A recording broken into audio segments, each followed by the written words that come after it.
The build-up to this fixture begins the moment the last one finishes, and following a World Cup match in which Scotland played well but contrived to lose, they'll be hoping to get revenge on England here at Murrayfield this evening. So England with the restart here through Charlie Hodgson, who puts a high ball up for Rory Lamont, and he's knocked that forward, and David Strettle could be the one to benefit here. And Strettle goes to ground, places the ball back. Moritz Botha, he picks up. No ruck called from George Clancy, just outside the Scottish 22. The ball squirts out there, but I think there was a Scottish player lying on the wrong side. And penalty to England and a chance to get the first points on the board. Owen Farrell then, his first points for England. And makes no mistake. England with the lead by 3 points to 0 at Murrayfield.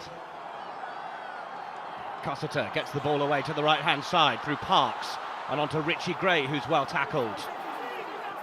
Dylan Hartley the man to bring him to ground. Cossiter again out to the right-hand side. Parks feeds it on to Nick DeLuca. DeLuca places the ball back, the referee playing advantage for a penalty that we're going to go back for now, in fact. The knock-on, and it's Chris Robshaw lying on the wrong side. So Dan Parks from right in front of the posts. And much to the delight of the home fans, he's able to level the scores.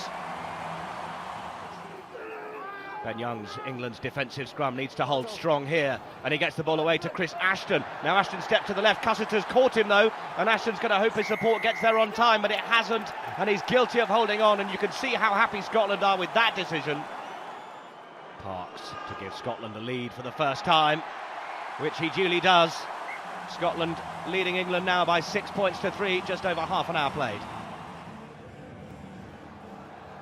So England with the high hanging kick, and it's taken by David Denton. A superb game that man has had so far for Scotland into the beginning of this second half, and Scotland feed the ball back, setting up another set piece. Chose not to clear it the first time there, and now it goes back to Parks. Parks to clear, Hodgson shuts it down. Oh, and Hodgson looks to have scored an unbelievable try at the start of this second half. Well, goodness me, George Clancy has asked for time off, but I think that's going to be a fairly straightforward decision, and Scotland will be devastated with that start to the second half.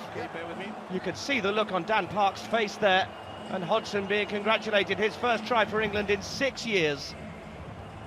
And here we have the replay, there's no doubt about that. Yeah, you may award the try. Thank you. Try awarded, and England back into the lead at the start of this second half. Well, you can see here Dan Parks, he just took a bit too long over the kick. Charlie Hodgson right in his face and does an excellent job to gather.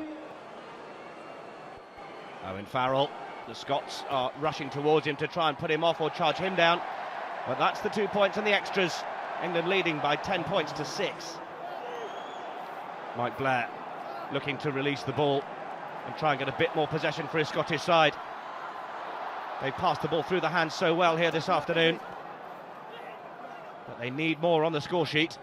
They switch to the right-hand side now. Blair again to the right. Short ball back inside for DeLuca. And Alistair Kellogg with a run over to the left. Scotland going across more than they're going forward here. And has Kellogg managed to get that ball back? He's not. Matt Stevens was in there trying to wrestle it away from him, and a penalty's been given to England, and this could be decisive because it would take England a full score ahead. Owen Farrell for the 7-point advantage. He's got it.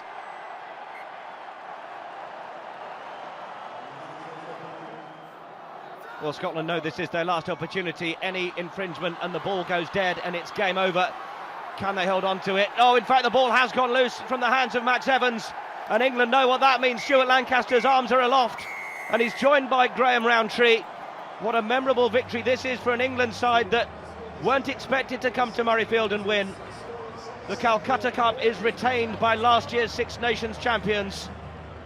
It's not been the prettiest of fixtures, but a win will do for Chris Robshaw and his side.